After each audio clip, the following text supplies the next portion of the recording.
Hey guys, welcome to another edition of the Monday Morning Tennis Rant. In today's video, I want to share my top 10 matches of the 2025 season, but there's a twist to it. Obviously, the best matches of 2025 featured the two best players, Sinner and Alcaraz. And I am not going to feature any matches in my top 10 that featured Sinner and Alcaraz, and let me tell you why. Maybe you caught my last Monday morning rant where I discussed the dominance of Sinner and Alcaraz, and also a tweet from Alex Dolgopolov where he stated that players ranked between 3 and 15 are weaker now than they were back when he played during the Big 3 era. And I 100% agree with Alex, but to my surprise, there were a lot of disagreements in the comments. And people seem to believe that players are stronger between 3 and 15 compared to the Big 3 era. So I want to touch upon this and relate it to today's top 10 list. One thing that some people don't take into account is the mental game. And they just look at the speed of the serves, the speed of the ground strokes, the amount of heaviness the ground strokes have nowadays. And it is undeniable that now players hit harder than ever. They are more athletic than ever before.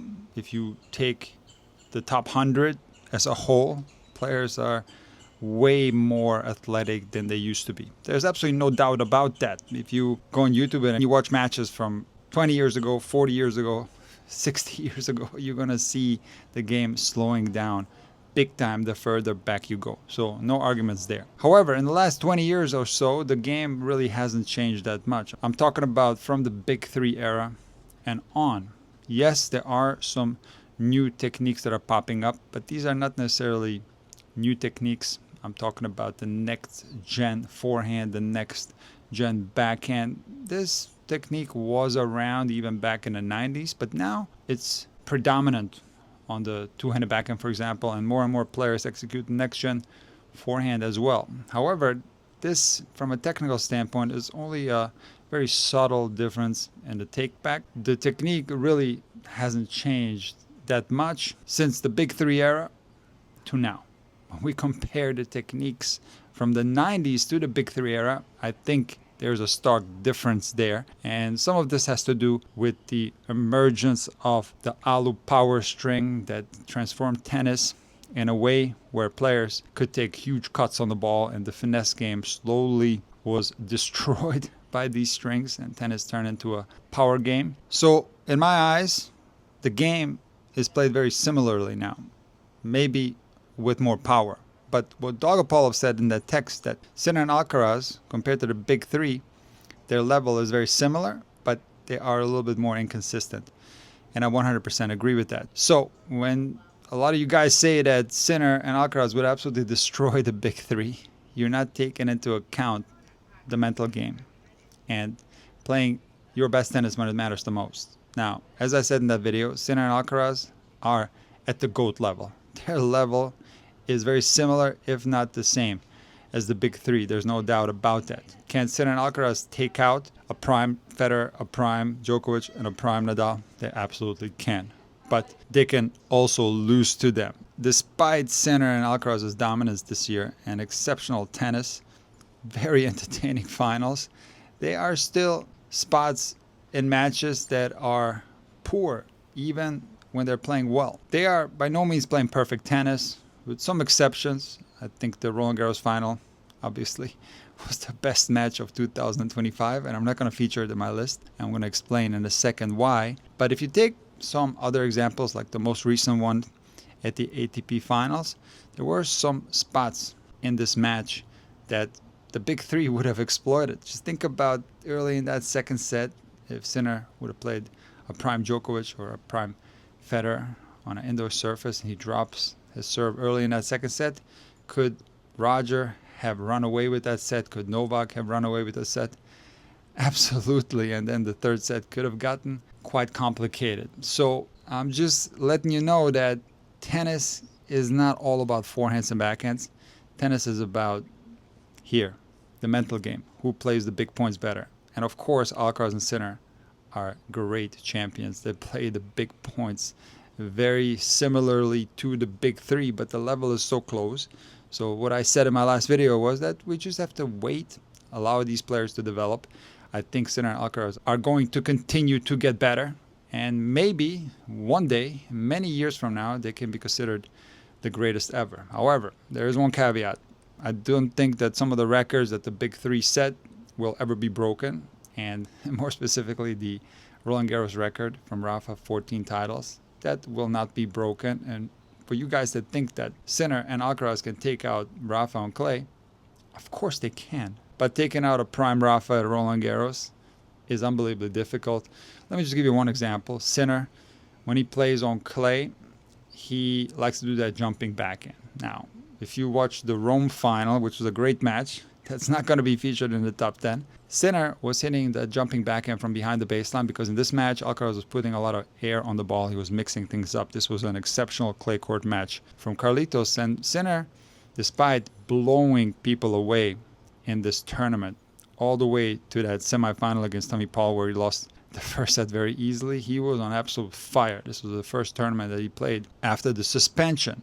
But in the final, Sinner wasn't at the top of his game. And like I said, he was missing a lot of those jumping backhands from behind the baseline. Now, think if Sinner catches a day where the backhand doesn't feel 100% and is playing Rafa, well, Sinner will face the same issues that so many players have faced that had to play against Rafa on clay. If it wasn't for this unbelievably difficult play style of Rafa, he wouldn't have won 81 matches in a row, where it was nearly unbeatable before losing to Roger Federer in Hamburg, and he wouldn't have won 14 Grand Slam titles. So even though Sinner and Alcaraz's game looks like it's the best tennis that's ever been played, put into context some of this things that I'm saying. And tennis is not all about forehands and backhands and how fast the serves are. It's a little bit more complex than that, and the mental game plays a huge factor. So, as I said in many of my videos, I'm beyond grateful to have Sinner and Alcaraz. These guys are at the GOAT level. We have a replacement for the big three. But back to the players ranked between 3 and 15. And some of you guys in the comments said that the level is better than during the big three era. Just think of the fact that it's the big three and not the big two. So it's an extra guy. That's why Topopolov said the rankings between 3 and 15. And then you had Murray, you had Wawrinka, you had Del Potro, you had so many other guys that were capable of troubling the top players. I don't see that happening right now. Just think what would happen if we didn't have Sinner and Alcaraz.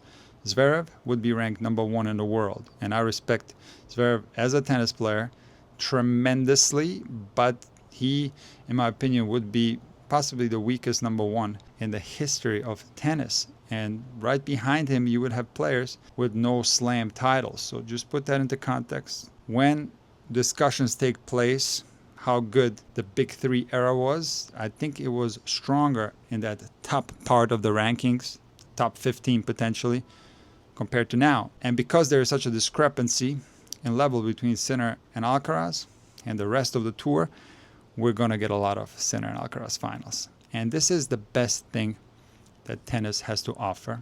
When we're talking about the top 10 matches of 2025, I can put all the matches that Sinner and Alcaraz have played this year in the top 10. But I'm not going to do that, and I'm going to tell you why. Because, as I said in some of my previous videos, I have a feeling that if there is not a challenger that comes out in the next couple of years, we are going to start seeing people complaining about Sinner and Alcaraz in the finals all the time. People are going to say that tennis is boring. It's not boring right now, but let's say these guys are continuing to play finals in 2033. I don't know if it's still going to be entertaining. I'm sure it will, but I think it's far more interesting when there is a challenger that can beat these guys, like when Djokovic disrupted the Nadal-Federer party. Will we see that? I don't see anyone right now that can do this, but of course, I can't foresee the future. Maybe somebody will improve their level tremendously and strive to get to the top. Who knows? But right now, the discrepancy in level is too big. And I think in 2026, we are going to continue to see a lot of Sinner and Alcaraz finals. So for the sake of propping up the players that are ranked 3 and below, I am not going to feature any Sinner Alcaraz matches in my top 10. And let's get started with my 10th pick. And that is de Minaur versus Fonseca in the third round of Miami. First of all, I am putting matches in the top 10 that I watched. I'm not going to put a match in there that I didn't see. So if you guys feel like there are matches that are left out of the top 10, please put them in the comments below. Back to my number 10th pick, Fonseca against de Minaur was a spectacle. First of all, it happened in Miami. The entire stadium was packed with Brazilian fans. It felt like this match was taking place in Brazil and not Miami. Fonseca on this particular day was on absolute fire, blasting the ball, winning the first set and putting Alex de Minaur under a tremendous amount of pressure. But Alex proved in this match what a great defender he is, how fast he is, and how good his counter-punching skills are. And he was able to win this match against Fonseca in 3 sets. An incredibly entertaining match, and this is one that I didn't forget about. Now, at number 9, I'm going to put Bublik versus Draper at Roland Garros in the 4th round. And Bublik is one of my favorite players to watch. And this particular match and the interview that came after made me even a bigger Bublik fan, because Bublik was playing well in this match, and he was up 2-1, 5-4 serving in the 4th, and he had trouble serving out this match. And Draper, at this particular stage of the year, was on absolute fire. He had won Indian Wells. He was in the final of Madrid. He was the big favorite to win this match. Many people had picked Draper to go very deep in this Roland Garros draw, but Bublik took him out, and he was able to serve out this 4th set and win it 6-4. And after the match, he said that if he would have lost that service game, he would have lost 7-5 and the 5th set 6-2. And interestingly, this is exactly what happened to him in the first round of Wimbledon a few weeks later. But Bublik continued to have a great season, and I had to feature him in my top 10. Now, at number 8, another de Minaur match, this time against Musetti in Monte Carlo in the semi-finals. If you want to watch a true clay court battle in tough conditions, this is the match that you got to rewatch, because that 3rd set was such a hard-fought battle. Alex was on absolute fire. He had taken out Dimitrov 0-0 prior to this match, so he came in hot. He wanted to make it into the Monte Carlo final, and it was very close. But Musetti, an absolute craftsman on the clay court, and on this particular day, the weather was cold. It might have even been raining a little bit, so the conditions were unbelievably slow, and it was just an incredible grind fest from the baseline. And I'm a big fan of clay court tennis, and especially that type of clay court tennis where it's an absolute battle in the slow dirt. And Musetti ended up taking this match 7-6 in the 3rd. At number 7, I'm going to put a recent one, and that's Cobolli versus Bergs in the Davis Cup semifinals. Maybe the best tiebreak of the year. That 3rd set tiebreak featured 7 match points for Bergs, who ended up losing this match, and Belgium ended up losing the tie to Italy, who ended up taking the Davis Cup title for the 3rd consecutive year. I covered this match in great detail. This 3rd set tiebreak took 27 minutes, and if you want to be entertained, watch this back on YouTube.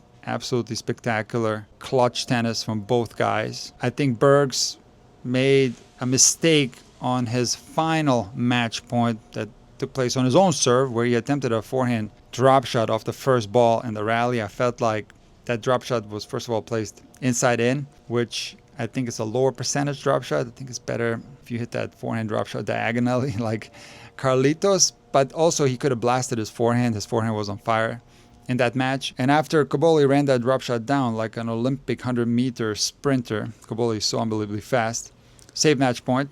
Bergs then on the next point on the serve missed another forehand, and then Cobolli converted his next match point and won this crazy tiebreak. So this was definitely a match to remember. At number 6, I have Fils against Medvedev in the quarterfinals of Indian Wells. I thought that Medvedev winning this tough match where he was down a break in the third to a hard-hitting Fils, who was on absolute fire. I thought that this was going to give Daniil a lot of confidence because he had struggled prior to Indian Wells, losing a lot of matches that he normally doesn't lose. But this win against Fils didn't really do what I thought it would do, and Medvedev continued to struggle with the exception of the Halle tournament until after the US Open, and we'll talk about that later.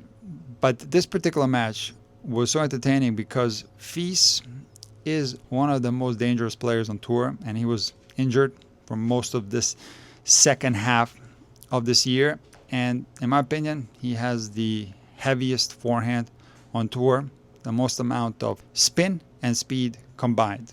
Absolutely lethal forehand. He also has a humongous serve. He is one of these young players that can go very deep in the rankings. Now, I hope that he's going to be healthy in this coming season, that he's going to be able to play his best tennis, because we need as many of these great young players as possible. But back to Medvedev, he is one of my favorite players to watch because he's a master tactician, and the way he figures out a way to win these matches is truly spectacular to watch. And after he won this third set tiebreak 9-7, the way he celebrated after match point, it was like if he won a Grand Slam tournament. He was so happy to win this one because Fils was playing well. But again, Daniil has had a very difficult 2025 season, and he continued to struggle, and we'll touch upon that later. But let's get to my number 5 match of 2025, and that's the Geneva final between Djokovic and Hurkacz. Hurkacz also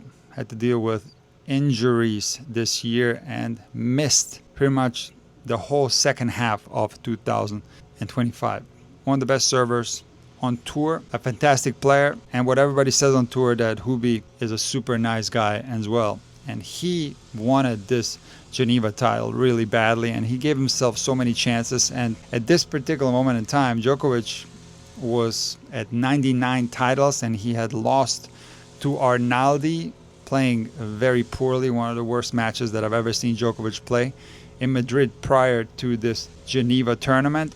And this was an unexpected form from Djokovic because he was playing well. Hubi was delivering the heat on the serve and putting Djokovic under a lot of pressure. And this came down to a very entertaining second set and third set tiebreak that Djokovic won. This match featured absolutely clutch defensive skills from Novak and clutch serving. I think one of the biggest reasons why Novak is still able to put up these type of numbers at the age of 38 is because he's serving better than he potentially ever has in his whole career. And it's not really about hitting aces for Novak or serving fast. It's about finding his best serve where it matters the most, when he's in a hole in a game. Maybe it's love 30 or 15-30 and he needs to even the score and a big serve comes. But more impressively, it's when it's breakpoint down or it's 30-all deuce. These clutch big points is where that big serve comes out. And Novak Djokovic will often hit a service winner or an ace. And in this match against Hurkacz, I remember vividly Djokovic serving exceptionally well when it mattered the most. And when he got into that third set tiebreak, he was able to win the clutch points and played such exceptional defense. This guy is a master of figuring out how to win matches. And this match, even though it was a 250 final, this tournament in Geneva was title number 100 for Novak. And a couple of other players that I'm going to feature in today's list, Musetti and Davidovich Fokina, they're still looking to get a title. In Davidovich Fokina's case, he's never won one. In Musetti's case, he hasn't won one since Hamburg in 2022, where he beat Alcaraz. So these guys would love to win a 250. So I think we don't want a situation where everything is all about these big tournaments, these prolonged tournaments. I think 250s are actually very entertaining to watch, and I hate to see too many of them cut down. So let's get to the number 4 match of 2025, and it's one that was unbelievably entertaining and featured some exceptional fighting skills and some exceptional tennis at certain moments. And it's the first round match between Medvedev and Bonzi at the US Open. Now, I covered this match and I titled my video a well-deserved loss for Medvedev because Bonzi up 2-1, serving 40-30, match point on his serve. A photographer had walked through the court and there was a 6-minute delay. And Medvedev didn't behave in a sportsman-like way. And he was criticized in the media. In my opinion, it was well-deserved. And I do think that this loss, in a way, helped Medvedev because he changed his coaching team after this, and he started playing a lot better. And I can't deny the fact that I enjoy watching Medvedev play, one of my favorite players. But I became a little bit less of a fan in this match, I'll be honest with you. And this match has stuck with me. I haven't forgotten about it, and I continue to watch Medvedev after this US Open match a little bit differently. He's still incredibly entertaining. That Zverev match in the quarterfinals of Paris was unbelievably entertaining. Zverev ended up beating Medvedev. So Medvedev, huge entertainment factor, an unbelievable player, Hall of Fame caliber player, no doubt about it. But despite the Bonzi and Medvedev match being one of the most memorable ones of the 2025 season, this match lost Medvedev a lot of fans, in my opinion, and I still think that he should talk about it and offer an apology. It's still not too late. I think a lot of fans have not forgotten about that match. But let's get to the number 3 match of 2025. And this was another clay court battle between Rune and Moutet in the 3rd round of Rome. And it wasn't like a slow clay court battle like Musetti and de Minaur. No, this was a hot day. The advantage was, of course, for Rune, who is an exceptional clay court player. He took out Alcaraz in Barcelona a few weeks prior to Rome. But Moutet, not only entertaining, one of my favorite players to watch, for sure, he's also very dangerous, and he's currently ranked 35 in the world. So he's had a phenomenal year, and he's continued to get better. And his craftiness and his defensive skills and the amount of spin that he puts on the ball and the amount of slice on the backhand makes him a very difficult player to face pretty much on all surfaces. And even though Rune was the favorite in this match, he put himself in a lot of trouble, and Moutet was serving for the match with 5-4 in the 3rd set. And this game was so incredibly entertaining because Moutet had 3 match points and Rune saved all of them, ended up breaking Moutet, and they got into a tiebreak. Rune was up 3-1 and Moutet ended up winning this tiebreak 7-4. One of the most memorable matches of 2025, and truly what clay court tennis is all about. But now, let's get to the second best match of the 2025 season. And this was a recent one, and it was Djokovic versus Musetti in the Athens final. Another 250 match that I'm featuring in my top 10. And as I said before, Djokovic, maybe the most clutch player in the history of tennis. This guy plays his best tennis when it matters the most. But I've talked about Novak so many times, and he is the GOAT, no doubt about that. But I want to take this opportunity to praise Musetti, because this is some of the best hardcourt tennis that I've ever seen him play, or maybe it is the best hardcourt match that I've ever seen from Musetti. The way he was playing defense, I've seen this a lot on his backhand side. This particular match features so many one-handed backhand winners on the run, a lot of passing shots, a lot of these little flick shots and bunch shots. This motivated me to do an entire video on this particular shot, because I love when Musetti hits these one-handed backhand winners on the run. But there's more.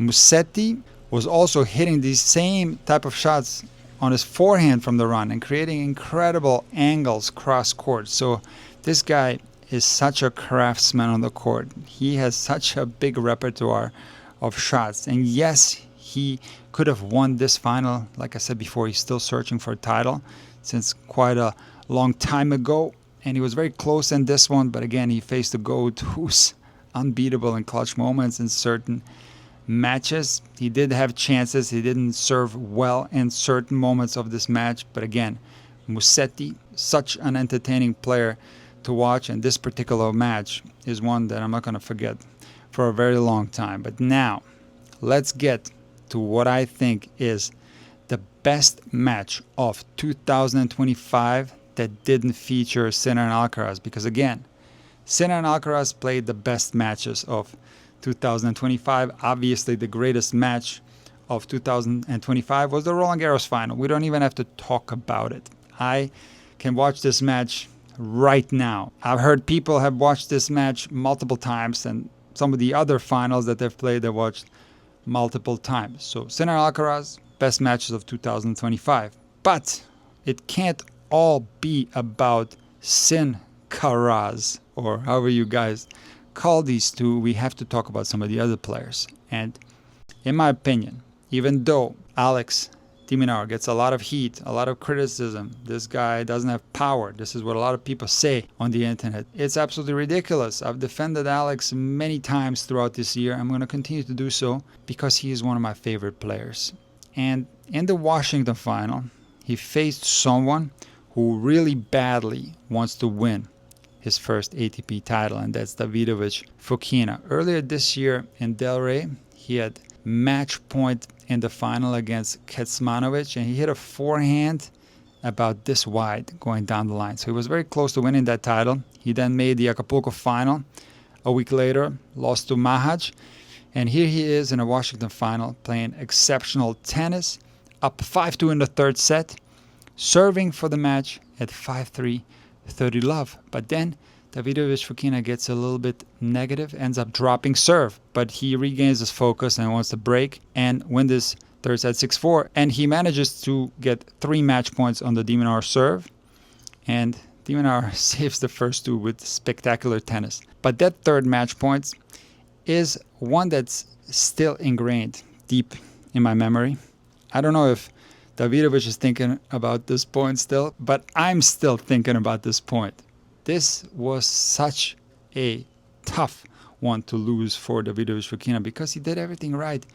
He ripped the forehand down the line. Alex was forced to pop the ball up with a very defensive lob, and he didn't hit it that well because this ball was close to going wide, sailing wide. A little bit of wind would have pushed this wide, and Davidovich Fokina would have had this first title. But this ball was about this far in, and Davidovich Fokina continued to play aggressive in this rally.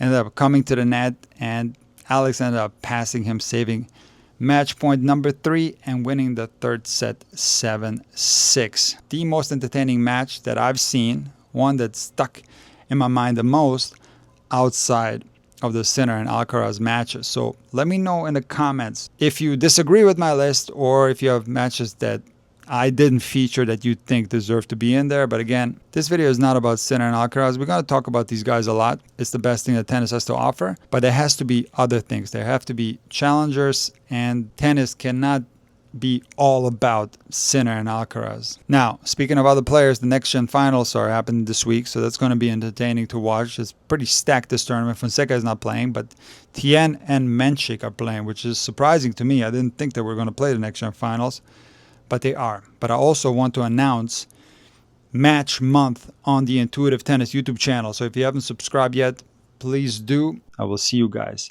in the next video.